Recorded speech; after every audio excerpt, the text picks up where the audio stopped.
பிரபு, இந்த தீ விபத்தினால மற்ற ரயில்களுக்கு ஏதேனும் பாதிப்பு ஏற்பட்டு இருக்கிறதா? அது குறித்த விவரங்கள். அதாவது எரிந்து கொண்டிருக்கும் ரயிலானது ஃபாஸ்டாக் எனப்படும், அதாவது அதிவேக ரயில்கள் செல்லும் இருப்பு பாதையில் தற்பொழுது அந்த விபத்தானது ஏற்பட்டுள்ளது. இதன் காரணமாக குறிப்பாக திருவள்ளூரில் இருந்து செல்லும் 4 டிராக்குகளும் தற்பொழுது முழுமையாக கவர் செய்யப்பட்டு அந்த கூட்ஸ் வண்டிகளே இங்கு கிடைக்கிறது. அதாவது எரிந்து கொண்டிருக்கும் கூட்ஸ் வண்டியானது இங்கு விபத்து ஏற்பட்டதன் காரணமாக அது தடம் புரண்டு அனைத்து டிராக்குகளிலும் உள்ளதால் அவ்வழியாக ரயில்களை தற்பொழுது இயக்க முடியாத சூழலே உள்ளது.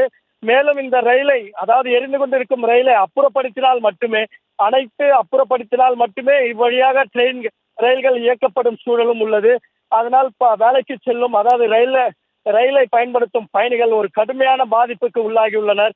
மேலும் மாற்று வழியில், அதாவது இன்று ரயிலை பயன்படுத்துவதில் காலதாமதம் ஏற்படும் என்பதால் இது மாற்று வழியை பயன்படுத்தவும், பயணிகள் மாற்று வழியை பயன்படுத்தவும் ரயில்வே துறை சார்பில் அறிவுறுத்தப்பட்டுள்ளது.